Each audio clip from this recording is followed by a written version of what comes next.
Je salue cet après-midi l'Église de Dieu vivant au nom de notre Seigneur et Sauveur Jésus-Christ. Amen. Hii magharibi na salima kanisa ya Mungu aliye hai mjina la Bwana wetu Yesu Kristo.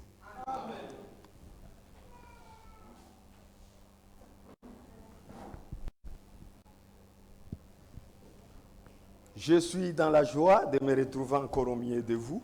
Niko katika furaha ya kuzikuta tena katikati yenu. Après au moins 4 jours d'absence. Kisha ya kukosa kuonana masiku 4 suite à une circonstance de deuil. Kwa ajili ya matokeo ya kilio. C'est que vous avez prié pour nous. Najua kusema mlituombea.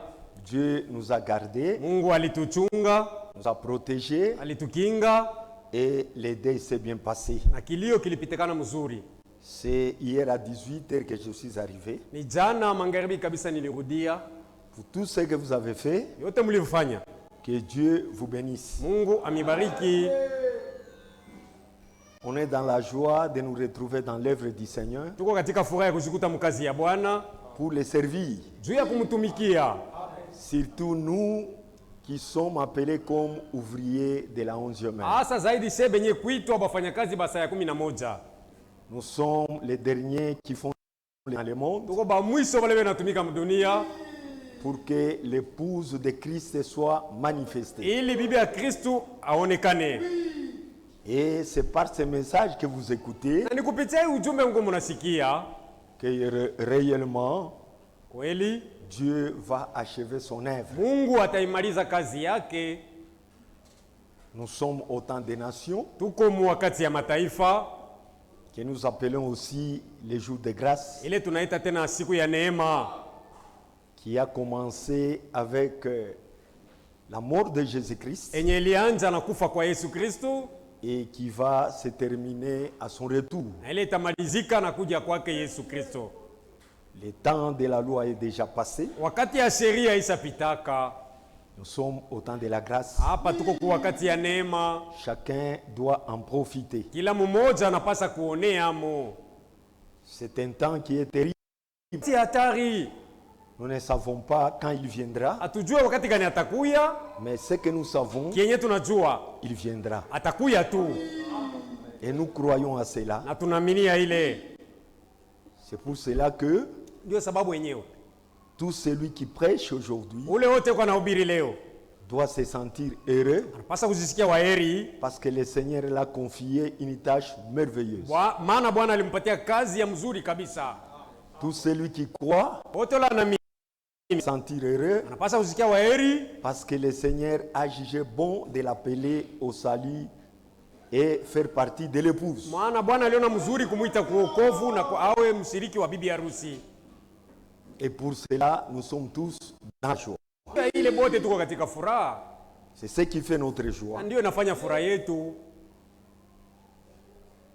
Et aujourd'hui, na leo ce que je vais parler, kile nitasema, c'était déjà une préparation qui devait avoir lieu dès le mercredi. Ilikuwa ni maandalizi ambayo ilipasha kuanza mkazi tatu. Mais il y a eu une circonstance. Lakini kuko matokeo fulani. N'empêche, aujourd'hui. Aizuie tunaweza kuanza hata leo. Et on va parler sur la prière. Na tutasemezea juu ya maombi.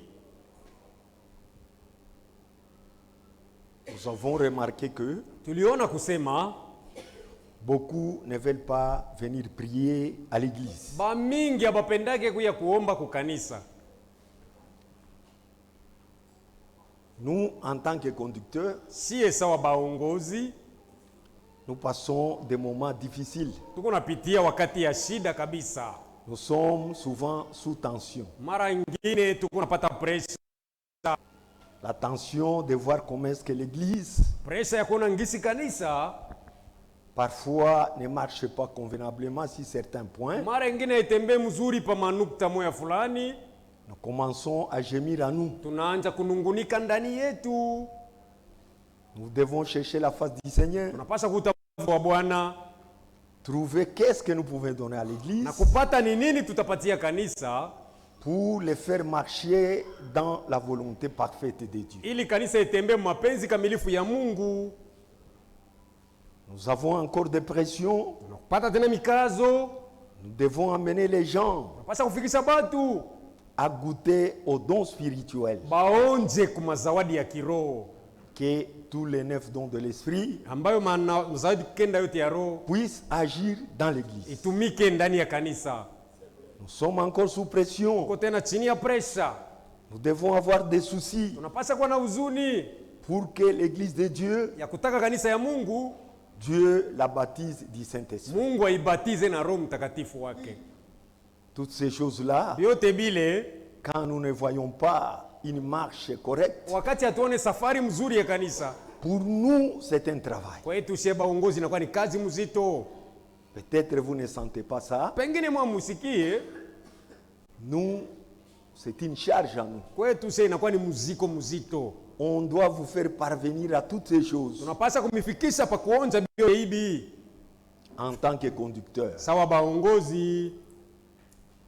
Et je voulais parler sur la prière, Na nilipenda kusemezea juu ya maombi qui est quelque chose de négligé, yenye kwa kitu kile batu bashasula, qui est quelque chose que les hommes parfois n'aiment pas. kile batu wabapendaki tena, Or, c'est la chose la plus puissante bali ni kitu kia uwezo kabisa qui vient après la parole de Dieu. kenye kinafata nyuma ya neno ya Mungu. Satan sait, Shetani anajua si vous laissez être les gens de prière, mkiacha kuwa na maisha ya maombi, vous serez plus fort que la force elle-même. mutakuwa na nguvu zaidi ya nguvu yenyewe. C'est pourquoi ils Ndio maana viennent avec la négligence, anakuya na budhaifu, la paresse, uzembe, la tétitesse, kichwa msumari, kiburi, et en faisant cela, na mkufanya vile lui gagne. ye shetani yeko na wina, Vous vous échouez. mwe munashindwa. La guerre est là. Vita iko hapo, Satan continue à combattre. shetani yeko naendelea kukombana. Si vous vous négligez, Kama wewe unasula lwako, lui va vous vaincre. ye atakuwina. Mais Dieu, dans son amour, Lakini Mungu mweke mapendo il a mis à notre disposition aliweka mbele yetu tous les outils possibles vyombo vyote pour faire face ya kupingana navyo à toutes les rises du diable. kuila yote ya shetani. On verra ce que Dieu va essayer à nous aider Tutaona kile Mungu atapima kutusaidia nacho selon ce que j'ai pu collecter, selon le message du temps de la fin, fuatana na vile nilipima kuunganisha kupitia ujumbe wa wakati ya mwisho, pour que chacun puisse au moins quitter ces stades-là ili kila mmoja atoke tena pai kipimo ya chini et d'aller de l'avant. asongeko mbele. Nous voulons faire comprendre l'importance de la prière, Tunapenda kuelewesha amana yenye ya maombi, la place qu'elle occupe dans notre vie chrétienne. fazi yenye maombi iko muyetu maisha yetu ya Bukristiani. Pourquoi prier? Juu ya ni On doit connaître son utilité. tunapasa kujua mafaa ya Et maombi, un chrétien qui s'attend à l'enlèvement, na Mkristiani anasubiri kunyakuliwa, ces choses doivent être sa préoccupation. maombi inapasha kuwa shughuli yake, Et c'est très important. na ni ya mafaa kabisa. Que le Seigneur bénisse. Bwana mibariki. Nous allons nous lever pour lire la parole. Hivi tutasimameni kwa usomi wa neno.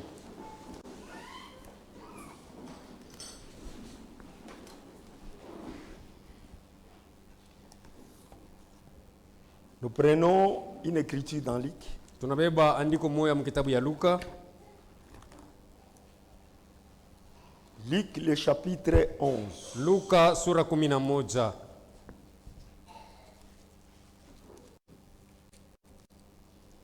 Commençons au verset 1. Tunaanzia mstari wa kwanza. Jésus priait Siku moja Yesu alikuwa anaomba fazi moja fulani. lorsqu'il y achevait, Wakati alimaliza, un de ses disciples lui dit, mmoja wa wanafunzi yake akamwambia, Seigneur, Bwana, enseigne-nous à prier, tufundishe nasi kuomba comme Jean l'a enseigné à ses disciples. sawa vile Yohana alibafundisha wanafunzi wake. Que le Seigneur ajoute les bénédictions à cette lecture de la parole. Bwana ongeze mabaraka kwa usomi wa neno. Vous pouvez vous mettre. Unaweza kuketi. Vous ajoutez une autre écriture Unaongeza andiko ingine dans Philippiens. Mubarua kwa Filipi. Philippiens chapitre 4. Barua kwa Filipi sura 4. Nous lisons au verset 6. Tunasoma mstari wa 6. Ne vous inquiétez de rien. Musinungunikie kitu. Mais Lakini en toute chose, mumambo yote faites connaître vos besoins à Dieu mumjulishe Mungu mahitaji yenu par des prières, kupitia maombi des supplications, na kusihi avec d'action de grâce. pamoja na tendo ya neema. Que Dieu vous bénisse. Bwana Mungu amibariki.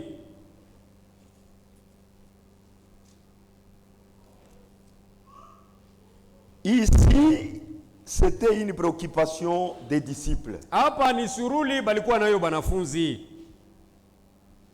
En eux, il y avait cette envie. Ndani yabo mulikuwa hii hamu. Ils voulaient connaître comment s'approcher de Dieu. Balipendeka kujua namna gani ya kumkaribia Mungu. Comment s'adresser à Dieu. Namna gani ya kusungumuza na Mungu. Comment recevoir quelque chose de Dieu. Na namna ya kupokea kitu kwa Mungu. Parce qu'ils ont entendu leur maître. Sababu walimsikia kama mwalimu yabo. Chaque fois par prier. Baombe. Pour avoir la force. Zubapate nguvu. De comment échapper. Ya kuepuka namna gani. Priez. Ombeni. Pour que vous ayez quelque chose de Dieu. Zumupate ko kitu kwa Mungu. Tout ce que vous demanderez. Kyote mtahitaji. En priant. Kuomba. Je vous le donnerai. Tamipatia kyo. Si vous priez Mukiomba et vous croyez, na munamini, croyez que minieni kusema vous recevrez la chose mutapokea kile munaomba que vous avez demandé. baki mulikiomba. Priez sans cesse. Ombeni bila kuacha. Toutes ces exhortations, Ile maonyo yote les disciples en ont fait un problème. banafunzi balifanya inakuwa shuruli yabo. Oui, ils peuvent demander. Ndiyo banaweza kuomba. Ils peuvent avoir envie. Banaweza kuwa na hamu. Mais comment le faire? Sasa batafanya ile je? C'est pourquoi ils ont posé la question à leur maître. Ndio maana balimuuliza swali mwalimu yao. Enseigne comment prier. Utufundishe nasi namna ya kuomba. Donc il y a une bonne manière de prier. Kumbe kuna kuwaga na namna mzuri ya kuomba. Si cela n'était pas, isingelikuwako, les disciples l'auraient dit. Banafunzi bangelisema. Avant d'aller plus loin, mbele ya kusonga mbali, j'ai fait un constat. Nilifanya uchunguzi. Pas seulement moi, sio mpaka mie tu, les diacres aussi, basemasi nabo, les frères Kaba aussi, Kaba naye, quelques frères aussi, nabo fulani fulani, quelques aussi, mahubiri nabo fulani fulani. Nous avons constaté que les gens ne veulent pas venir à la prière. Batu abapendaki kuya kumaombi. Il y a une question. Sasa panakuwa ulizo. Pourquoi? Juu ya nini? Frère Branham a prêché un sermon. Ndugu Branham alihubiri mahubiri intitulé inaitwa Pourquoi? Kwa nini? Pourquoi les gens ne viennent pas à la prière? Kwa nini batu abakuye kumaombi? Il y a une cause à cela. Peko sababu pa ile. Pourquoi les gens ne veulent pas se pardonner? Kwa nini batu abapende kurumiana? Il y a une cause à cela. Peko sababu pale. Pourquoi les gens aiment diviser les églises? Kwa nini batu wanapenda gawanya makanisa? Il y a une cause à cela. Peko sababu. À chaque question, kila ulizo, il doit y avoir une réponse. Unapasa kuwa mpaka jibu. Mais notre préoccupation, sasa shie shuruli yetu, pourquoi vous n'aimez pas prier? Kwa nini hampendaki kuomba? Ce constat, hii uchunguzi, je vais un peu vous fortifier. Napenda kumtia kwanza nguvu. Ce constat, hii uchunguzi, n'est pas uniquement à Lualaba. Haina paka Lualaba tu bule. C'est partout dans les églises. Ni mu makanisa yote karibu. Qui croient ce message. Naminia ujumbe hii. Cette chose-là hii kitu existe. Kikwamo. Et c'est une force du diable. Na ni nguvu ya shetani tu. C'est le diable qui fait la chose. Ni shetani konafanya hii kazi. Mais on doit les dénicher. lakini tunapaswa kumweka wazi. Frère Branham disait, Ndugu Branham anasemaka dans la démonologie, mafundisho ya mademona, il dit les gens parlent beaucoup de démons, anasema watu wanatayaka sana mademona, mais ils ne savent jamais s'en débarrasser. lakini hapajuake namna ya kuachana na ile mademona. Un démon est très rusé. Demona ni mwerevu kabisa. Il peut te prêcher en te donnant raison, Anaweza kukuhubiri yako na kupa sheria là où tu n'as pas raison. pale wewe mwenyewe hauna sheria. Tout ça c'est pour te vaincre. Yote ile ni jua kuwine tu. Son problème à lui, Mambo yake ye c'est de te faire rater ni kukukosesha tout ce que Dieu a dit. yote Mungu alisema. C'est ça son programme. Ndio shaba yake, Et il le fait avec tout sérieux. na yeye anaifanya bila michezo Parce que c'est yote, ça son travail. sababu ndio kazi yake. Il ne fait pas ça, Kama asifanye il hivi, ne travaillera pas. kusema hata tumika tena.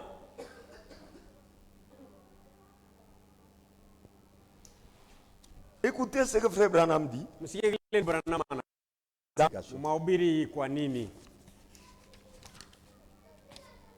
On doit se poser la question. Tunapaswa kujiuliza ulizo, Pourquoi les gens ne veulent pas venir prier? juu ya nini watu hawapendi kwa kuomba?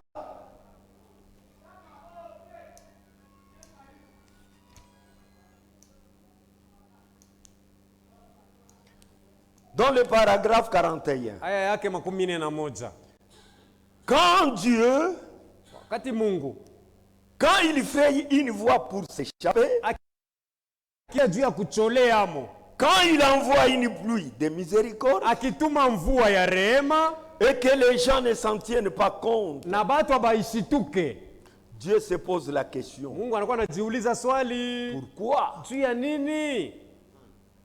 Dieu aussi se pose la question. Mungu na yeye kwa anajiuliza. Dieu ferait toujours un chemin. Kila mara Mungu anakuwa anafunguaka paka njia. Dieu pourvoit toujours une voie de sortie. Mungu anakuwa anatayarisha paka njia ya kutokea. Concernant le salut, Mambo yanaangalia wokovu, Dieu a pourvu la voie du salut. Mungu alitayarisha njia ya wokovu Et il a mis cela devant les hommes. na aliweka mbele ya binadamu, Mais les gens n'en veulent pas. ila watu habaitaki. Au temps de la sortie d'Égypte, Wakati ya kutoka Mumisri, Dieu a frayé un chemin de sortie. Mungu alifunguaka njia ya kutokea, Mais les autres n'ont pas voulu ila cela. bengine hapakuipendaka ile njia. Au temps de Noé, Wakati ya Noa, Dieu a pourvu une voie de protection. Mungu alitayarisha njia ya ukingo, Les gens s'en sont moqués. batu balichekelea njia ile, Et ça continue jusqu'à aujourd'hui. na ile iko inaendelea mpaka na leo hii. Et Dieu se demande pourquoi. Mungu anaanza kujiuliza ni nini. Il a le droit de se poser la question. Eko na ruhusa naye ya kujiuliza ulizo, Pourquoi, ni nini? quand il apprête tout et le présente, Kisha byote na kubileta, et qu'ensuite les gens les rejettent, na mwiso batu banabikatala bile Dieu se banawapatia. demande, Mungu anakuwa anajiuliza, pourquoi les gens ont-ils fait cela? ni juu ya nini batu banafanya hivi? Il a le droit de se poser la question. Kuna ruhusa ya kujiuliza naye. Pourquoi? Juu ya nini? Car il a fait pour notre bien. Sababu byote alifanya ni juu ya buzuri bwetu. La prière est faite pour notre bien. Maombi ilifanikwa juu ya buzuri bwetu. C'est le seul moyen. Ndiyo namuna moja tu, C'est la seule voie ndiyo njia moja tu que Dieu nous a donnée ambayo Mungu alitupatia pour dialoguer avec lui, juu ya kusungumuza naye, pour communier avec lui, juu ya kushiriki naye, pour entrer en relation avec lui. juu ya kupatana naye, C'est au moyen de la ni prière. kupitia maombi. Mais quand les gens n'en veulent pas, Sasa wakati watu hawaipendi Dieu se maombi, demande, Mungu anakuwa anajiuliza pourquoi? juu ya nini? Chacun a cette question en lui. Kila mmoja ndani mwake mko hii ulizo, On doit se poser la question. tunapaswa kujiulizeni, Nous aussi, nous posons la na question. sisi tunaweza kujiuliza Pourquoi les gens ne veulent pas venir à la juu ya prière? nini watu hawapendaki kuya kumaombi. Il y a une réponse. Peko jibu, Peut-être vous ne croirez pas. pengine hauamini. La réponse est celle-ci. Jibu yo hii, Il y a quelque chose encore Kuko kitu kingine tena que Dieu a mis à la disposition des croyants. kenye Mungu aliweka mbele ya baaminifu. On dit bien les croyants, Anasema mzuri baaminifu, pas les infidèles. sio basioamini. À la disposition des croyants, Mbele ya baaminifu la seule chose que Dieu a mis à leur kenye disposition kimoja tu kile Mungu aliweka mbele yabo pour qu'ils reçoivent de Dieu quelque chose, ili abo bapokee kwa Mungu kitu fulani avant même qu'ils en demandent, mbele hata bamuombe kio, c'est la foi. ni imani tu. D'abord, Kwanza c'est la foi. imani. Par la foi, Kwa imani nous obtenons de Dieu tunapata kwa Mungu toutes choses dont nous avons besoin. yote kile tunakilazimisha, Que ça soit matériel kiwe kia mwili ou les spirituels, wala ya kiroho, nous les recevons par unavipokea la foi. kwa imani. Ça, c'est Iyi la chose que Dieu a donnée aux croyants. ndio kile Mungu alibapatia baaminifu Ceux qui croient, benye kuamini. Dieu leur a donné les moyens de la foi Mungu alibapatia kwa namuna ya imani qui doit les permettre de parler à Dieu. ile itabaruhusu basungumuze na Mungu wabo. C'est au moyen de la foi Kupitia imani que nous prions. tuko tunaomba. Nous prions parce que nous avons la foi. Tuko tunaomba ni sababu tuko na imani. Donc, comme conclusion, Kumbe sawa vile hitimisho, ceux qui ne veulent pas prier, wenye bapendaki kuomba ils ne sont pas croyants abana kwanza et ils baaminifu, n'ont pas la foi. baadaye abana na imani. Aucun croyant ne peut pas exister sans la foi. Akuweze kuwa mwaminifu, anaweza kuwa hako bila imani. Parce que la Bible dit, Maana Biblia inasema les justes vivront par la benye foi. haki abo bataishi kwa imani. C'est au moyen de la foi Kupitia imani que nous vivons. tuko tunaishi. Alléluia. Nous nous demandons pourquoi. Tuko najiuliza ni juu ya nini?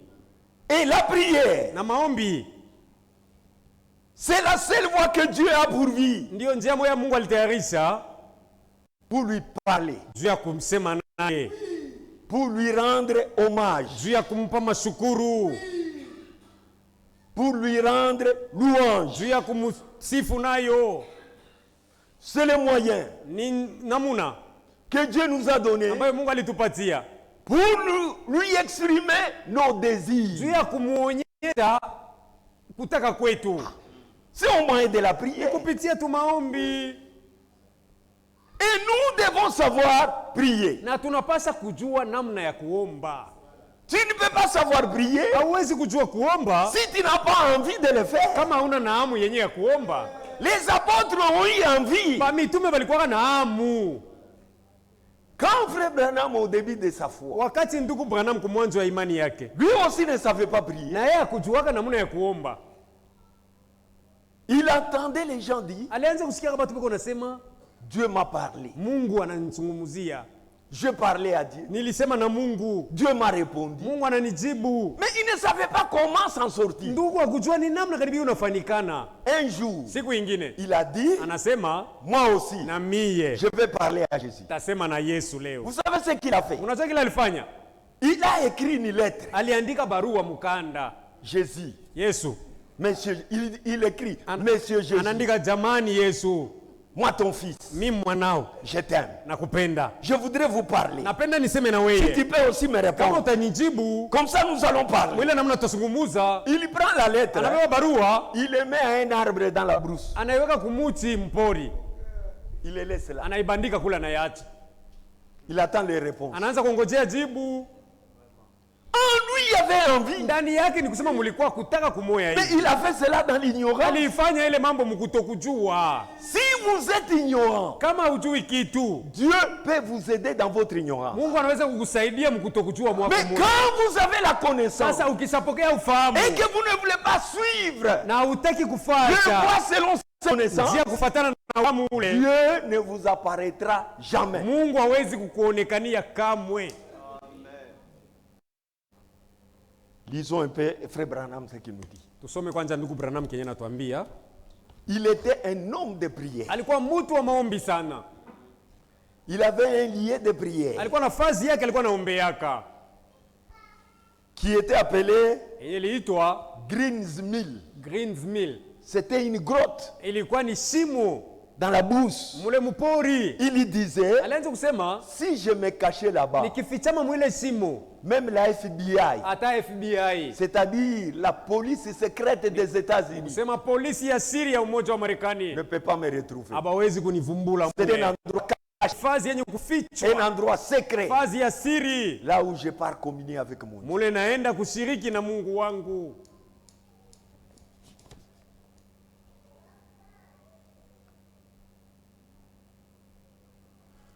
Je vous lis ce que Frère Branham a fait au commencement de sa foi. Na misomea kile ndugu Branham alikuwa anafanya mwanzo wa imani yake. Dans la prédication, la rédemption, Mahubiri inaitwa ukombozi. du 19 novembre 1955, Siku ya 19 mwezi wa 11 mwaka 1955. paragraphe 25. Aya yake 25. C'est la manière qu'une personne qui a été rachetée comprend cela. Ndio namna ambayo mtu alikombolewa anapaswa kuelewa hayo. Vous devenez émotionnel. Unakuwa wa kuchangamuka. Vous ne pouvez rien à cela. Hauwezi kufanya kitu kingine tena. On a raconté l'histoire qu'il pouvait avoir. Bali fasiria hadithi ile ilipasa kuwako. Il pouvait vivre parce que l'agneau était mort. Sababu mwana kondoo kamilifu alikufa.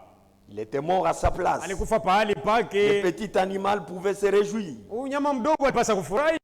La manière dont j'ai senti les jours que l'histoire est venue à mon cœur, Ndio namna nilisikia ambayo siku hadithi ilikuwa pa moyo wangu. sachant que j'étais un pécheur. Mwenye kujua kama nilikuwa mtenda zambi. Amen. Branham se reconnaît être pécheur. Branham alijitambua kuwa mtenda zambi. Amen. Amen. Je ne pouvais même pas trouver une église qui faisait un appel à l'autel. Sikuweza kupata hata kanisa moja balikuwa naita batu kwa madhabahu. Aucune ne faisait appel. Hakuna hata kanisa moja ilikuwa naita. Aucune n'invitait. Hakuna hata kanisa ilikuwa naalika. Elle parlait tout le flair du nouveau pont, du traverse de la rivière. Balikuwa nasemea yote mambo ba bandari kuvuka mtoni. Je n'étais pas intéressé à Ile cela. mambo haikunihusu mie. Vous lisez cela dans les journaux. Soma magazeti. Je voulais moi écouter la Bible. Mimi nilipenda kusikia mpaka Biblia. Il est allé dans une église Alienda mkanisa moja. où on ne parlait même pas du salut, Mula alikuwa anataya hata mambo ya wokovu. même de la rédemption. Hata ukombozi haikuwa hamo. On vantait seulement le monde, Balikuwa natapa mpaka dunia. le belle réalisation du monde. Matengenezo ya dunia. Il dit, moi je ne voulais pas écouter là. Sema vyote vile mimi sikupenda kubisikia. Savez-vous comment je suis sauvé? Unajua namna niliokoka? Au début, Mwanzo je pourrais arrêter ici pour vous le dire. niliweza kusimama huko hapa tu niambie. La première chose, Kitu cha kwanza, j'ai pris un crayon nilibeba kalamu ya et un risasi papier. na ukurasa. J'étais sorti Nilitoka et j'allais écrire une lettre à Jésus. na nilienda kumwandikia Yesu barua.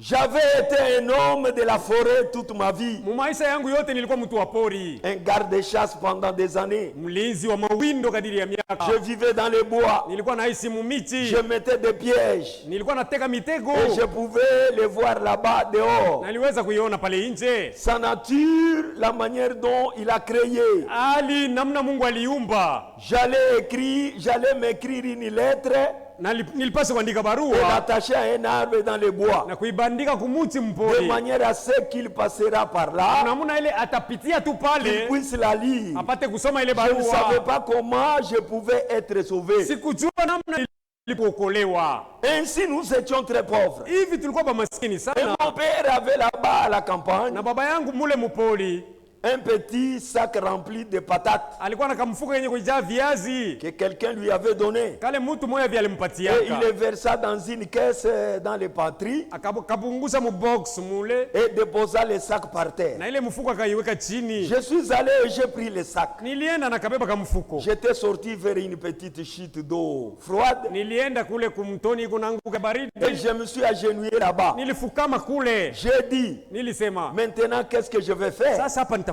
nini? Je n'ai jamais dit une prière dans ma vie. Siaombaka ko mu maisha yangu, Je n'ai jamais entendu une prière autant que je sache. siasikiaka hata maombi wakati namna ile minajua. Ainsi, Hivi comment est-ce que je vais lui parler? tasema naye je? J'ai dit bien. Nilisema sawa. J'ai entendu les gens dire Nilisikia watu wanasema qu'il lui avait parlé. kusema aliongea nabo Et il me disait na balianza kunyambia qu'il était un homme. alikuwa ni mtu. Il doit comprendre comme un homme. Anapasa kuelewa sawa mtu. Ainsi j'ai dit, Hivi nilisema, Monsieur Jésus, jamani Yesu, natamani upate kuja que hapa. tu viennes ici. Uye hapa. Juste à la minute même. Paka mwi dakika ni unasema hapa. Je vais te parler. Nataka kuongea na wewe. Pour te dire combien je suis heureux. Juu nikwambie mara ngapi niko waheri. Cela sonne drôlement. Iko nasikilika ya ovyo, C'est enfantin. ni ya butoto, Mais je l'ai ramassé sur l'ongle de mon doigt. lakini nilikuwa nailokota kuchongo wa manguta Alianza yangu. kumulokota Yesu sa Il kumilole ramassait bi. Jésus à ses doigts. J'ai dit, Monsieur Jésus, Nilisema ndugu Yesu, j'étais affreusement une mauvaise personne. nilikuwa mtu mbaya kabisa. Mais je vais te Lakini parler napenda kusungumuza na wewe. maintenant. Sasa Si hivi tu peux m'écouter, kama unaweza kunisikia répondre. na unijibu, Viens, njoo. me répondras-tu Je, utanijibu? en disant que je t'attends? Ukisema ni unakusikia? J'ai écouté, Nilisikia. personne ne m'avait répondu. Hakuna waza. Oh là, Oh pale. j'ai dit peut-être que je ne l'avais pas dit correctement. Sema pengine sikusema mambo yangu mzuri. J'essayerai encore. Tarudia hapo tena. J'ai dit, Monsieur Jésus, Nilisema jamani Yesu. voudriez-vous venir ici juste un moment? Je, unaweza kufika hapo dakika kidogo? Toi, un bon monsieur. We mtu. J'ai dit, Nilisema j'ai fait nilifanya bitu. des choses horribles. Bitu bibaya. Et je vais t'en parler avec Napenda toi. kukuambia hivyo wewe. Je te promets Nakulaka. que si tu pourrais me laisser vivre, Kama unaweza kuniacha niishi. je voudrais et je te reverrai. Na nitapenda kukuonaka tena. J'ai écouté. Nilisikia. J'ai dit, Nasema. voudriez-vous me répondre, monsieur? Ainsi, je ne vais pas être en train de parler au vent. Na sitaki kwanza kusema mumpepo tu. J'ai dit, Nilisema. je veux que vous me répondiez. Nataka unijibu. Et j'ai dit, voudriez-vous faire cela? Na nilisema unapenda kunijibu. Et j'ai écouté. Nilitaka masikio. Personne ne m'a parlé. Hakuna alinisemezea. Bien, j'ai dit, je suis... Et j'ai entendu d'autres personnes dire, Nilisema, nilisikia watu wengine wanasema. Dieu m'a parlé, Mungu ananiambia. mais mon pauvre cœur d'enfant Moyo wangu wa maskini ya ne mtoto. comprenait pas. Haikuelewa. J'ai dit bien, Nilisema sawa. je suis tellement dans le mal Niko mububaya sana. qu'il ne me parlera même pas. Hakuna namna yaseme na mie. Je n'ai même pas une chance maintenant. Sina hata na bahati sasa. Et j'ai commencé à crier comme un bébé. Na nilianza kulalamika sawa mtoto mchanga. Alors il m'a parlé. Sasa pale alinisungumuzia. Vous voyez, Mnaona? vous deviez permanemment vous mettre en ordre. Kama mnapaswa kutengeneza yenu maisha. Quand Branham nous dit cette expérience, Wakati ndugu Branham yuko anatusomea hii uzoefu alipata, c'est pour nous dire que ndio kutuambia kusema nous devons connaître comment s'approcher de Dieu. tunapasa kujua namna gani tunamkaribia Mungu. On doit connaître comment faire sa prière. Tunapasa kujua ngisi gani unapasa kupanga maombi yako. Il était un enfant ignorant, Alikuwa mtoto mjinga, il savait rien, hakujua kitu, mais dans cette ignorance, lakini mkutokujua kwake Dieu mule l'a répondu. Mungu alimujibu Parce qu'il ne connaissait rien. sababu hakujua kitu. Vous savez, même nos ancêtres, Mnajua hata bababu yetu ils avaient en eux la soif de Dieu. ndani yabo mlikuwa kiu ya Mungu, Mais ils n'avaient pas connu les voies justes. lakini hawakujua manjia yenye kuwa La sawa. Bible dit il les cherchait en tâtonnant. Biblia inasema walikuwa wanamtafuta Mungu mkupapasa Il papasa. pouvait représenter un arbre comme un Dieu, Bali pesa kujitambulisha mti na kwa sawa un animal comme un Dieu. nyama banamwona Mungu. Mais malgré cette ignorance, Japokuwa bule bujinga Dieu bwana, répondait à leur soif. Mungu alikuwa anajibu kukiu yabo. Pourquoi? Juu ya nini? Parce qu'ils n'avaient pas quelqu'un pour leur dire les véritables voies de Dieu. Sababu hapakuwa na ule anaweza kubambia manjia ya kweli ya Mungu. Mais quand quelqu'un a déjà la connaissance, Sasa mtu akisapata ufahamu, il n'a pas droit à l'ignorance. ana na ruhusu tena ya kubakia mujinga. Et il doit prier Dieu, Na anapasa kumuomba le Mungu, croire, kumwamini, le chercher de la kumtafuta manière dont lui-même prévoit dans ses voies. namna ambayo Mungu mwenyewe satayarisha muyake manjia. Pourquoi les gens n'aiment pas prier? Juu ya nini watu hawapendi kuomba? C'est une question. Ni ulizo. Quand Dieu pourvoit une voie, Mungu akisatayarisha njia, c'est pour que ses enfants y marchent. ni juu bake batoto bapitie mo. C'est pour que ses enfants viennent à les rencontrer. Ni juu naye mwile njia Et le seul na moyen namna moja tu pour plaire à wa Dieu, kumpendeza pour Mungu, parler à Dieu, wa kusema na pour Mungu, communier avec wa Dieu, kushiriki na Mungu, pour recevoir quelque chose à Dieu, kwa kitu chochote au moyen de dialogue. ni kupitia masungumuzo. Et nous dialoguons avec notre Dieu na tuko nasungumuza na Mungu wetu au moyen de la prière, kupitia maombi, conformément kufuatana à la parole. na neno. Amen. On prie conformément à la parole. Tuko tunaomba kufuatana na vile neno. Et on doit le faire. Na tunapaswa kuifanya. Si quelqu'un n'aime pas prier, Mtu akichukia kuomba, il est malheureux. ule ni munyonge. La prière, dans la prière, Ndani ya maombi il y a la force. muko nguvu. Même nous qui prêchons, Hata sebe kuna ubiri, si nous négligeons la vie de prière, tukizarau maisha ya maombi, notre ministère n'avancera pas. butumisi yetu habutaendelea mbele. Vous allez toujours commencer à tourner sur les mêmes choses. Utaanza kuzunguka paka pa mambo moja moja, Par manque de prière. ni kwa kukosa maombi. Or, la prière donne l'ouverture Bali malombi kuna fungula mulango à un kwa prédicateur mhubiri de recevoir de Dieu apokee kwa Mungu d'abord l'onction, kwanza mafuta, connaissance ufahamu et avoir même la capacité. na kupata uwezo. La prière ne peut pas être quelque chose de négligé. Maombi haiwezi kuwa kitu kile benye banapasa kusula. Nous avons dit que Tulisema kuwa pour prier, juu ya kuomba il faut avoir la foi. inafai kuwa na imani kwanza. Quand vous n'avez pas la foi, Ukikosa imani vous ne prierez pas. hautaweza kuomba, Parce qu'en priant, on a quelque chose de Dieu. sababu ni kuomba tuko tunazania kupokea kitu mwa fulani kwa Mungu. Dans la prédication, choisir par la foi ou par la foi de Moïse. Mahubiri inaitwa kuchagua kwa imani wala kwa imani ya Musa. Paragraphe 38. Aya yake 38. Si nous perdons la foi, Tukipoteza imani, alors n'avons jamais une prière exaucée de Dieu. kumbe hatutakuwa na maombi itakubaliwa na Mungu. Amen. Amen. Ndio. Une prière qui doit être exaucée Maombi ile inapaswa kukubaliwa, doit être faite au moyen de la foi. inapaswa kufanikana kupitia imani. Car Maana il faut que celui qui s'approche de Dieu inamfai mwenye namkaribia Mungu croit qu'il existe. amini kuwa Mungu yupo. Comment tu peux prier à un homme que tu ne crois pas exister? Je, unaweza kumuomba ule awamini kusema yeye kwako? D'abord, on croit à son existence. Kwanza ni kuamini uwepo wake. Alors là, on aura maintenant la possibilité de lui adresser le mot. Ni pale utapata namna ya kumwambia. Et qu'il est le rémunérateur de ceux qui le recherchent. Na ni mlipaji wa bote beko banamtafuta. Et qui le recherche Beko namtafuta assidûment. na moyo wote. Nos prières ne Sombi yetu aina ya bidii, voilà le secret. siri yo hii. D'abord avoir la foi Kwanza kuwa na imani dans l'homme chez qui vous vous adressez. ndani ya mwenyewe leo kunaambia. Et quand vous commencez maintenant à vous adresser à lui, Na wakati utaanza kumuonyesha mambo vous le yako, faites assidûment. utaanza kuifanya na bidii yote. Ainsi, si nous perdons la foi, Hivi tukiupoteza imani, nos prières sont nulles. maombi yetu haitajibiwa Et nous allons nulle part. na hatuna nafasi tutaenda. Gardez la foi, mes frères. Chungeni imani bandugu yangu. Si la foi n'y est pas, Kama imani haina amo ndani ça yako, ne sert à rien de prier. haitakusaidia kukitu Ça ne kuomba, sert à rien de venir. haitakusaidia kukitu kuya Ça ne hapa, sert à rien d'attendre. haitakusaidia kitu Nous kuongojea. attendons le retour dans la Tuko foi. tunongojea kurudia kwa Bwana ndani ya Ceux qui imani. sont morts attendent la résurrection dans la Benye foi. kufa benongojea kurudia ufufuko ndani ya Nous imani. prions par la foi. Tuko tunaomba kwa imani. Nous venons écouter la parole par la Tunakuwa foi. kuisikia neno ya Mungu kwa Nous imani. nous pardonnons par la foi. Tuko tunaumiana na imani. Vous voyez que sans la foi, Unaona kusema bila imani il est impossible haiwezekani de lui être agréable. kumpendeza Mungu.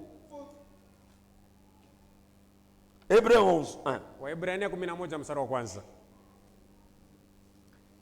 Or la foi est une ferme assurance des choses qu'on espère. Bali imani ni tumaini ya nguvu ya vitu tunategemea, Et une démonstration de celle qu'on ne voit pas. na kionyesho kia bila bionekani na macho. Pour l'avoir possédé, Kuweza kuipata les imani, anciens ont obtenu un témoignage favorable. zamani balipokea ushuhuda ya kupendeza.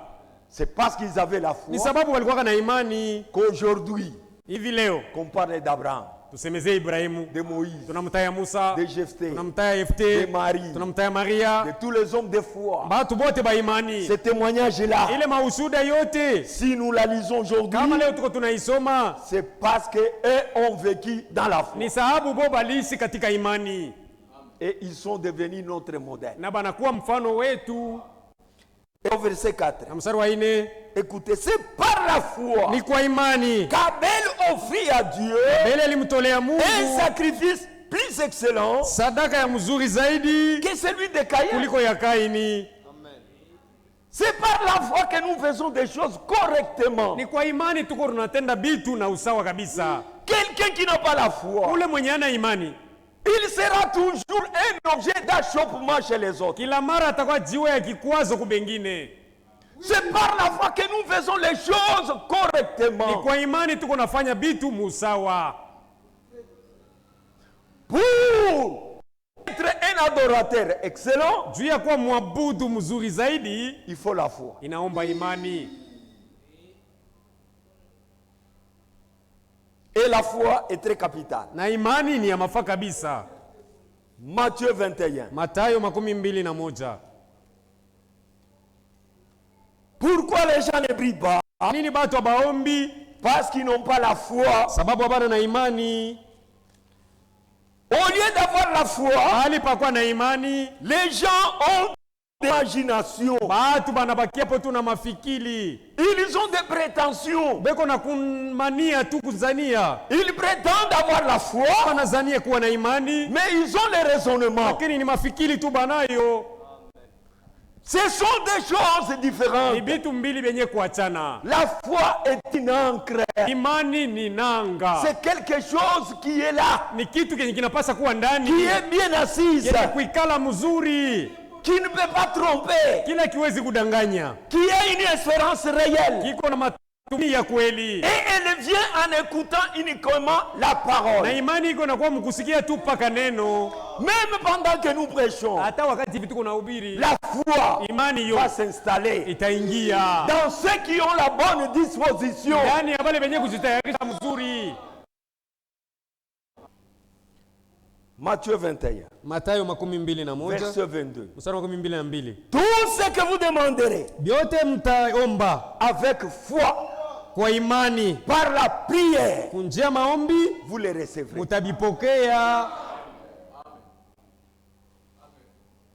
La foi marche ensemble avec la prière. Imani kunaenda pamoja na maombi, Ou c'est la prière qui marche avec la au foi. ni imani kunaenda pamoja na Tout imani ce na que vous me maombi. demanderez, Vyote mtanilomba. la demande se fait au moyen de la prière. Itaji kunafanikana kwa njia ya maombi. C'est ce que nous avons lu dans Philippiens. Ni kile tulisoma mboroko wa Filipi. Ne vous inquiétez de rien, Msinungunikie kitu mais kyokyote, faites connaître vos besoins ila mjulishe mahitaji yenu à Dieu Mungu au moyen kupitia de la prière. maombi. C'est ainsi qu'il est dit, Ni mnamna inasemewa, tout ce que vous demanderez kiote mtahitaji avec foi pamoja na imani dans la prière, ndani ya maombi, vous les recevrez. takipokea. Dieu ne peut pas mentir. Mungu hawezi kulanda. Si on ne reçoit pas, Kama ce tupokei, n'est pas sa faute. sio kosa ya Mungu, C'est notre faute à nous. makosa yetu siye. C'est nous qui avons manqué le but. Ni Sheba alienda pembeni na Shaba. C'est vrai. Ndiyo, ni kweli. Revenons un peu au commencement. Turudie kwanza hapo mwanzo. Attends, je vous lis d'abord quelque chose. Vumilieni nimisomee kwa kitu moja. Dans le christianisme traditionnel, Ukristo zamani, page 133, kurasa yake 133. il n'y a pas de paragraphe, mais là en bas. Mna haya lakini kule chini ya ukurasa. Parce que la prière, c'est une conversation avec Dieu. Sababu maombi ni masungumuzo na Mungu. Dans notre conversation avec Dieu, Mu masungumuzo yetu na Mungu, nous devons le croire comme un enfant. tunapasa kumwamini. Nous devons croire Dieu comme un enfant. Tunapasa kumwamini Mungu sawa vile ni mtoto. Regardez nos enfants. Angalieni betu batoto, Quand vous voulez sortir, ukitaka kutoka, il commence à te suivre. anaanza kukufuata, Vous lui dites, unamulaka, rentre, je vais t'amener les bonbons. rudia nitakuletea switi. Il croit, Mtoto si anaamini, il y rentre. anarudia lwake. Pourquoi? Juu ya nini?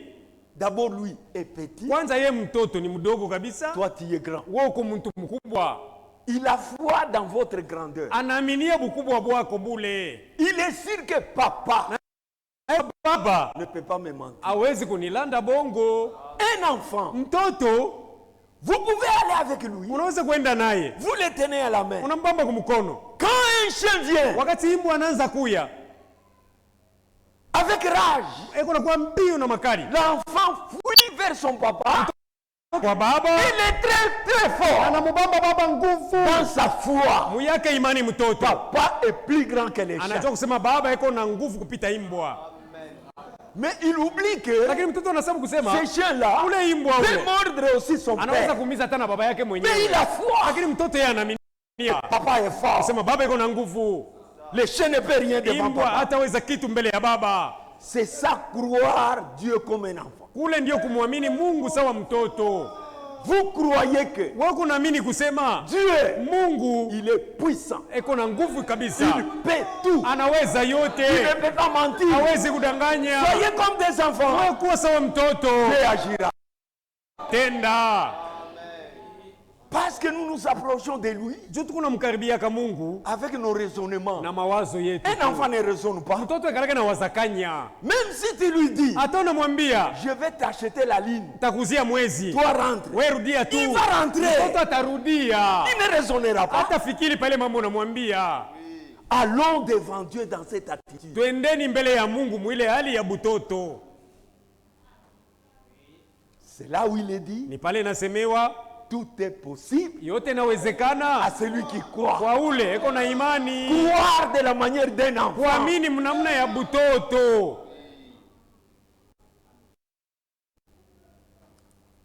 Nous devons les croire comme un enfant Tunapasa kumwamini Mungu sawa vile sie tuko et batoto, lui répondre si nous répondions à une lettre qui nous serait adressée. na kumjibia sawa vile tunajibia ku barua ile balituandikia. Dieu nous a adressé une lettre. Mungu alitutumia barua, si ni neno yake. On doit répondre à cette lettre. Tunapasa kujibu kui barua.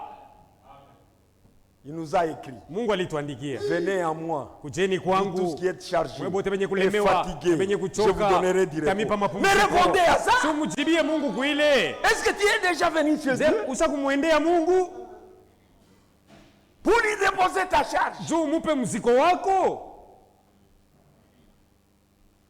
Tout ce que vous demanderez kiote mtaomba en priant, mkusali, croyez et aminieni vous le verrez na s'accomplir. mtakiona kuonekana. C'est une lettre qu'on nous a Ile ni écrite. barua Mais balituandikia. répondez à ça. Sasa mujibu na mwe kuile barua. Si vous me cherchez de Mkinitafuta tout votre na moyo cœur, wenu je wote me laisserai tajachilia trouver par kuonekana vous. kwenu. Si vous me cherchez de tout Mkinitafuta votre na cœur, moyo wenu mais on a wote, écrit. si basi andika Répondez à barua, ça. jibu kuile barua. Oh, Mungu anako. Oh, Dieu n'existe pas. Il n'est pas là pour toi. Mungu anako juu yako. Pour les autres, il est là. Kubengine wako. D'ailleurs, Dieu lui-même, Kwanza Mungu mwenyewe il n'est pas le Dieu des infidèles. ana Mungu wa basaliti Il est le wasioamini. Dieu de ceux qui Ni croient. Mungu wa bale benye kuamini. Oh, Dieu ne guérit Oh, pas. Mungu atunzaki. Pour toi, il ne guérit pas. Kwako wewe Pour les asitunze. autres, il est un Bengine guérisseur. yeye ni mponyaji, mtunzaji.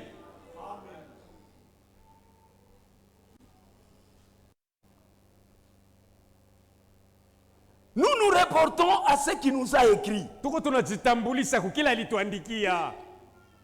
Car au travers de sa parole, Sababu kupitia neno lake Dieu nous parle réellement. Mungu yuko anatuambia kweli Et kweli. dans la Na prière, mu maombi nous parlons à Dieu. na sisi tuko tunamwambia Mungu, Il nous offre sa grâce. eko anatupatia neema yake. Tujulisha mapenzi yake.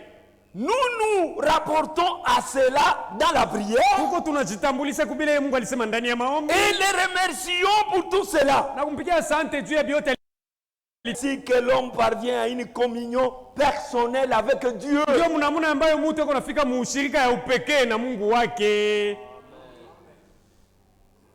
La communion avec Dieu, Kusikilizana na Mungu c'est de répondre à cette lettre qui nous a écrite. Ni kujibu kuile barua alikuandikia. Celui qui ne vient pas prier, Ule asikuye kuomba, c'est-à-dire, inamaanisha tu il a reçu une lettre, alipokea mukanda, il l'a pas lu. anakatala Et kuisoma. si tu ne lis pas, Kama usome, il va répondre comment? utajibu nini? Ceux qui prient, Bale beko banaomba, ils répondent à la lettre. beko na jibu kumikanda balibatumia. Et dans cette lettre-là, Na mwi barua yenyewe, Dieu a promis quelque chose. Mungu aliahidi mo kitu Il nous moja. a écrit des promesses Alituandikia mu malako. auxquelles nous devons répondre. Kuile malako tunapasa Et kujibia. quand nous nous répondons, Na tukijibu nous lui sie, disons ceci. tunamwambiaka hivi: Père Céleste, Baba wa mbingu, au nom de ton Fils bien-aimé, jina ya mwana kumpendwa, notre Seigneur Bwana wetu Jésus-Christ, Yesu Kristo, je te dis d'abord merci. kwanza nasema asante. Tu as dit, Ulisema, tu as dit. ni wewe ulisema, Tu as dit. ni wewe ulisema. Maintenant, Sasa réponds-moi. unijibu, Et moi aussi réponds. Mungu atakujibu. Amen. Asifiwe. Vous voyez que c'est simple. Unaona kusabi kuteketeke, C'est nous-mêmes qui allons loin. ni shebe yenyewe tuko nenda tu mbali. Maintenant, allons un peu Sasa twende eko,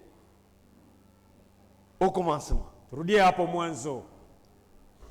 Quand Dieu a créé le monde, Wakati Mungu aliumba ulimwengu hii, après la création, kisha maumbile, il a créé l'homme. alimuumba mwanadamu. Et cet homme Na huyu mwanadamu huyu était dans l'harmonie avec son Dieu, alikuwa mu mapatano na Mungu wake, était dans la communion avec son Dieu. alikuwa muushirika na Mungu wake. Et vous savez, une harmonie, c'est quoi? Na mnajua mahusiano ni nini? C'est une parfaite entente. Ni kusikilizana kwenye kuwa kamilifu Des idées ya mawazo et des pensées. na mafikiri pamoja. C'est ça l'harmonie. Ile yano Nous sommes en communion avec notre Dieu, tuko tunashirikiana na Mungu wetu dans l'harmonie, mu mahusiano par les pensées kupitia mawazo et les idées. na mafikiri. Nos idées Mawazo Nos yetu, pensées, mafikiri nos yetu, actions matendo yetu doivent être coordonnées inapasha kuambatana pour être en communion avec Dieu. juu ipate kuwa muumoja na Mungu wetu. Exemple. Nampa mfano, Regardez ici. angalieni huko, Nous avons les cymbales. tuko na sembal, Nous avons la grosse caisse tuko na grosse caisse et des petites caisses. na hii makesi Nous kidogo, avons les tam-tams. tuko na mangoma On a les kule guitares. na gitari iko On a les Kongo, pianos. na piano iko. Quand un bon son vient, Wakati sauti mzuri inafika, lorsqu'on coordonne toutes ces choses-là, wakati hivi vyote banavipanga tous ces pamoja, instruments, vyombo vyote banavipanga vous pamoja, chantez et vous sentez une bonne mélodie. huku mnaimba na mtasikia melodi C'est mzuri, parce qu'il y a l'harmonie ni juu biko binapatana. des tam-tams Ngoma en harmonie avec les drums, inapatana na drum, en harmonie avec la synthé, inapatana na en sente, harmonie avec les guitares, inapatana na et kidar, ça devient un bon son. na inaleta sauti mzuri. Cette harmonie-là, Ile c'est ce mahusiano que Dieu veut avec ni nous. kile Mungu iko nataka pamoja nasi. Tout ce que nous faisons, Kyote tuko tunafanya, tout ce que nous pensons, kyote tuko tunawaza, nos idées même, mafikiri il yetu faut que yenyewe ça soit en harmonie avec Dieu. inapaswa ipatane na Mungu, Et quand on est en harmonie avec na Dieu, tukishasikilizana na Mungu on est dans la communion. pale ni kusema tunashirikiana, Et quand on est dans cette na communion, tukishakuwa rien ne peut empêcher de Dieu nous parler. hakuna kitamzuia Mungu aseme nasi, Rien ne peut empêcher Dieu d'agir. hakuna kitamzuia Mungu Parce que kutenda nous sommes en harmonie. juu tuko mapatano naye. Regardez autour de Babel. Angalieni kule kumnara wa Babeli, Pendant que ces gens wakati bale batu étaient un dans la communion walikuwa benye kuwa mumoja et dans muungano l'harmonie, na mumahusiano, tout allait bien. byote kazi ilikuwa mfanya ilikuwa naendeka, Tout allait bien. kazi yote ilikuwa naendeka. C'est là frère Branham a Ni prêché pale ndugu bana malubiri, l'harmonie dans l'unité. mahusiano muungano. Il ne peut pas y avoir une unité sans harmonie. Hapawezi kuwa muungano bila mahusiano. Non, Hapana, il doit y avoir l'harmonie. kwanza masikilizano, Sikilizana kwa kuzuri, S'entendre kwa bien. bien. C'est ça l'harmonie. ile ndio mahusiano, masikilizano. Unanishikia bien Tu m'écoutes ce na que je mimi dis. nakusikia Moi bien. aussi je te Mbano yetu. dans notre Kuna unité. kushikiana bien. Cette C'est ça harmonie là l'harmonie. ndio inaitwa mahusiano. Et Dieu veut ça. Mungu anataka bikuwe vile.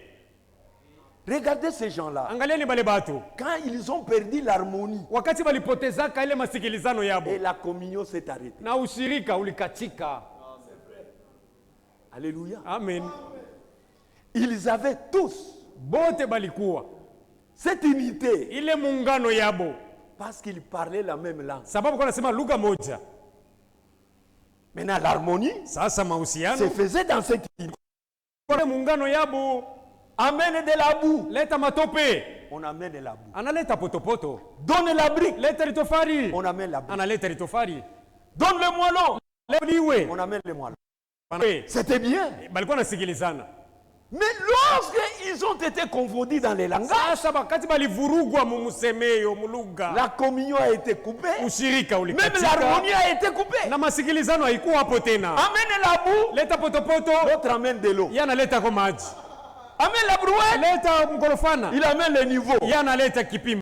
Mais c'était terminé. Simamo inaisha pale. La construction était arrêtée. Jengo Parce qu'il ilisimama. n'y avait pas l'harmonie dans Sababu l'unité.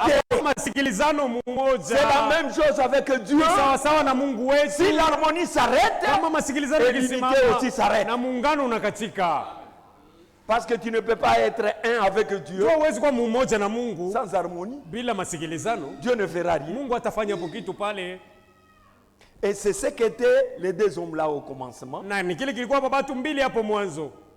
Adam et Ève. Adam na Hawa Ils étaient dans cette communion. balikuwa mwile Et dans ushirika. cette Ile mapa- c'était bien. na ilikuwa mzuri kabisa ya Même Dieu kupendeza. descendait au frais du Na soir Mungu alikuwa anashuka kwa wakati ya magharibi. pour leur parler. Jua ongee nabo. Et il rentrait au ciel. Na alikuwa anarudia mbinguni. Tant que l'harmonie était là, Wakati yote masikilizano tant ilikuwa que hapo. l'unité était là, Wakati yote muungano ulikuwa même hapo. toute la nature Na maumbile yote était en harmonie avec l'homme. ilikuwa masikilizano na mwanadamu. Toute la création Maumbile était yote en nature avec l'homme. ilikuwa mahusiano En na harmonie mutu. avec l'homme. Mahusiano na mutu. Jusqu'au jour où Mpaka msiku ambayo l'homme a rompu cette communion mutu alivunja ile masikilizano par la désobéissance à la parole. kupitia kutokutii neno ya Mungu. C'était terminé. Mambo ilisimama. L'homme a fui devant la face de Dieu. Mutu alikimbia mbele ya uso wa Mungu Il avait perdu la communion. sababu alipoteza Il a ushirika, perdu l'harmonie. alipoteza terminé. masikilizano. Mambo ilimalizika. Aucune prière d'Adam ne pouvait être écoutée. Hakuna tamu ya Adamu ilipasa kusikilizwa. Aucun cantique ne pouvait être agréable à Dieu. Hakuna hata mwimbo ya Adamu ilipasa kupendezwa na Aucune Mungu. offrande ne pouvait être Na acceptée. hakuna hata sadaka ilipasa Parce kukubaliwa que tout était coupé. sababu vyote bilikatwa. Et Dieu descendit. Na Mungu alishuka, Il a commencé à les chercher. anaanza kubatafuta. Dieu, lui, Mungu ye il a donné la parole. alibapa neno, Et c'est au moyen de la parole. kupitia neno ile, Et c'est par la parole kwa njia ya neno ile que Dieu communie avec les humains. Mungu alikuwa anashirikiana na binadamu. Si vous jetez la parole, Ukitupa neno, Dieu ne viendra pas là où tu es. Mungu hawezi kuya pale huko. Lui viendra uniquement là où il a mis sa parole. Yeye atenda mpaka pale ashaweka neno yake. C'est pourquoi quand il est descendu, Ndio maana wakati alishukaka il ne les a pas trouvés sur la parole. akubakutaka baada ya mnawao pa neno, Ils ont abandonné la parole walikuwa washakimbia et neno ils se sont cachés. na wanajificha. Ils ont entendu seulement la voix de Dieu Balisikiaka tu sauti ya qui Mungu, les cherchait alianza en kubatafuta criant akilalamika, Adam, Adam, Adam, Adam, où es-tu? uko wapi? Il a répondu, Alijibu, j'ai entendu ta voix, nilisikia sauti yako, j'ai eu peur mimi naogopa et je me suis na mimi caché nafichama parce que je suis né. sababu niko uchi. La communion était rompue. Ushirika ulikatika, Les ciels étaient fermés mbingu ilifunga et c'était terminé. na mambo ilimalizikia pale pale. Mais dans son amour, Sasa muyake mapendo Mungu Dieu a préparé.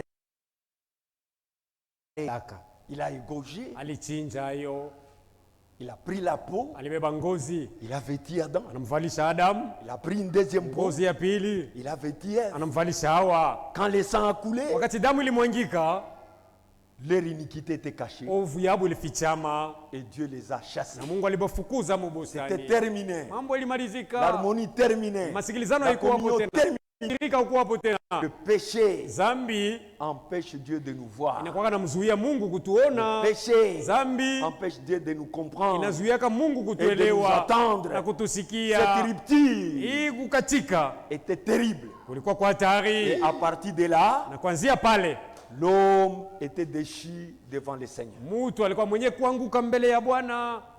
La communion terminée. Mahusiano haikuwa hapo tena.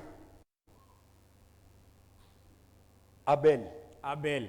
Quand ces deux enfants sont nés, Wakati hapa watoto mbili balizalika, ils ont eu envie. balikuwa na hamu. L'envie d'adorer le Seigneur. Hamu ya kumwabudu Bwana.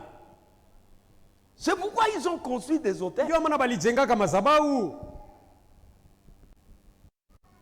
Caïn a construit son autel. Kaini alijenga yake madhabahu. Abel aussi a construit son Abeli autel. naye alijenga madhabahu yake. En eux, il y avait l'envie de retourner. Ndani hapo mlikuwa kutaka kwa Il y kurudia. avait l'envie de communier avec le Mlikuwa Créateur. kutaka kwa kushiriki na Muumbaji. Parce que l'autel représente toujours dans les choses de Dieu une adoration. Sababu mambo ya Mungu madhabahu iko naonesha mpaka maabudu. Et Caïn a fait sa manière d'adorer Kaini alitengeneza namna yake ya kuabudu au moyen des fruits. kupitia matunda, Et Abel a fait aussi son moyen d'adorer na Abeli alifanya namna yake ya kuabudu au moyen des sangs. kupitia damu. C'est là où Frère Branham Ni dit, pale ndugu Branham anasema Abel a eu la révélation. Abeli yeye alipata ufunuo. Pour prier les Kuomba Bwana on doit le faire sous la basa révélation. kuifanya chini ya ufunuo. Et vous l'avez déjà. Na mwe msaipate ile ufunuo. Parce que ce message, c'est la révélation Sababu hii ujumbe ni qui nous ufunuo. montre comment prier. Iko natuambia ngisi ya kuomba. Dieu vous a déjà révélé les Mungu voies. asamifunulia njia. Et Dieu avait révélé à Adam Na et Mungu à Abel alimfunulia ka Abel. que le péché qui a été commis dans le jardin d'Éden, Sema dhambi iliyotendekana mu bustani ya Edeni ce n'était pas des injures haikuwa matusi ou des bagarres wala bukomvi, mapambano ou la tuerie. wala mauaji, C'était l'adultère. ilikuwa busharati. Lui a eu cette révélation. Yeye alipokea kwele ufunuo. C'est pourquoi il a égorgé un mouton. Ndio maana alichinja kondoo. Son grand frère Kaka yake lui a pris les fruits. yeye alibeba matunda, Ce n'était pas des fruits pourris. haina matunda ya kuoza. C'était des bons ananas, Alibeba binanasi des bizuri, bonnes tomates, matomate mzuri, des bons oranges. maorange mzuri. Il a choisi les belles morceaux Alichagua matunda mzuri et il a mis sur l'autel. na anaiweka pa madhabahu. Sans la révélation, Bila huo Dieu ne peut pas pardonner les péchés Mungu hawezi kurumia dhambi au moyen des arbres, kupitia miti, au moyen des fruits, kupitia au matunda, moyen des herbes. kupitia majani. No. Hapana. La vie végétale, Uzima wa c'est mimea la vie la plus basse. ni uzima wa chini kabisa. Amen. Il y a la vie de l'homme, Kuko uzima wa c'est la vie qui est supérieure. uzima ni kwa juu, Enfin vient la vie animale wanafuata uzima wa mnyama, et ensuite la vie kisha végétale. uzima wa mimea.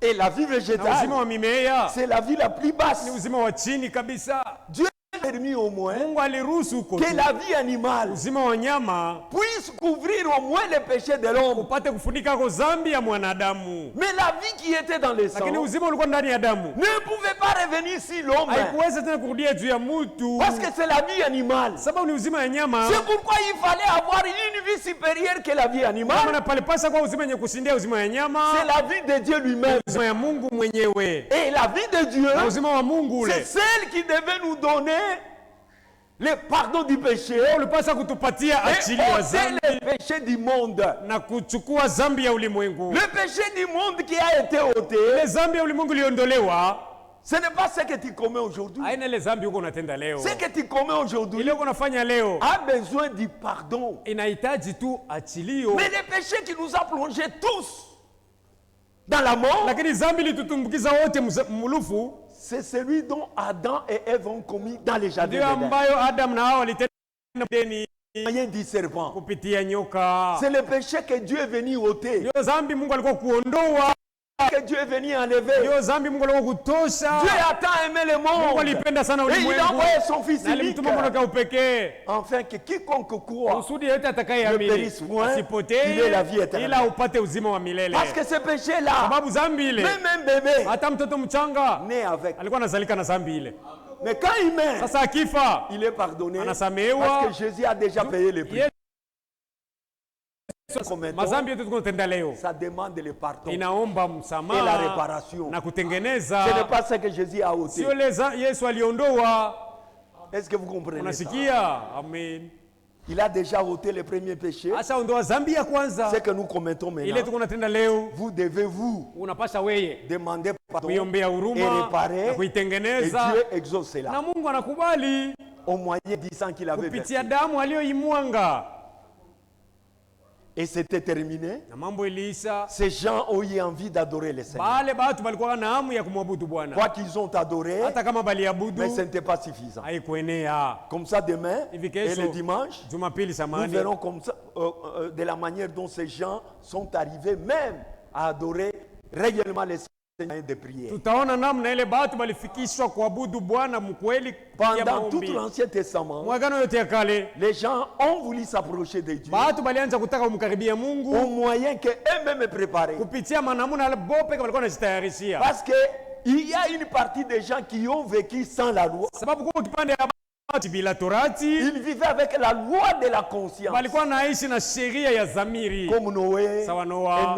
Enoch et les autres. na bengine. Même Adam lui-même, Hata Adamu. pardon, même Hata yeye il mwenyewe était sous la conscience. alikuwa chini na La sheria loi ya de la zamiri. conscience. Sheria ya zamiri C'est cette loi qui te dit, ni ile sheria kunakwambia sans qu'on te le dise, bila mtu mwingine kukwambia, toi-même tu sens wewe l'intérieur. peke unasikia sauti ya hapo unafanya Cette loi mbaya. de conscience. Ile sheria ya C'est zamiri la loi qui a caractérisé les premiers hommes. ndio sheria iliongoza watu wa Et kwanza, dans cette loi-là, ils ont voulu maintenant adorer le Seigneur na de leur mwile- manière. ile sheria balipenda kumwabudu Bwana mnamna yabo. Après la loi de la conscience, Kisha tu sheria ya le zamiri, temps de la conscience, wakati ya zamiri Dieu a donné la loi Mungu alileta Torati à Abraham. Ibrahimu, Il a fait alliance avec Abraham. alifanya agano na Ibrahimu, Il a préparé les lois alitengeneza et les masheria ordonnances na makanuni pour son peuple qui viendrait, juu ya taifa yake litakuwa le baadaye, peuple d'Israël. taifa ya Israeli. Et en avançant, Na mkuendelea Dieu a donné maintenant la loi à Moïse Mungu alimupa sasa Musa Torati pour permettre juu ya kuruhusu aux enfants qui sortiront wale batoto batatokaka qu'ils soient régis par cette loi baongozwe na ile et les sheria ordonnances na pour makanuni les faire entrer juu ibaingize jusqu'en Canaan. mpaka Mkenani. Et tout cela, nous allons le voir. Na yote hii tutaiona, Vous comprendrez maintenant le but de la ni prière pale mtaelewa sasa lengo ya maombi et na amana mzuri yenye ya nous kuomba. voulons susciter quelque chose en vous Tunapenda kulamusa kitu mwa ndani pour que yenu, vous ayez l'envie de prier kwe na hamu ya kuomba pour vous approcher de Dieu. ili mumkaribie Mungu. Même si vous connaissez comment prier, Hata unajua namna ya kuomba, il faut aussi connaître comment s'approcher. inapaswa kujua namna ya kumkaribia Mungu. Sasa Parce que la Bible dit, maana Biblia inasema si vous ne recevez pas, kama mpokee parce que vous priez mal, ni sababu unaomba mbaya. tu peux prier, Unaweza kuomba. peut-être vous priez mal. Quoi les disciples ont dit? Mwana mwanafunzi alisema, Enseignez-nous comment prier. umetufundishe nasi namna ya kuomba. Que Dieu vous bénisse. Hivi Mungu amebariki. Nous allons continuer les dimanches. Tutaendelea Muyenga. Nous prions le Seigneur. Tuombeni Bwana. Un coup récent Muda seulement. mfupi tu. Vous avez beaucoup prié depuis le matin. Ushaomba vya mingi kuanzia asubuhi. Oh, l'aime. Oui, je l'aime. Parce qu'il m'a aimé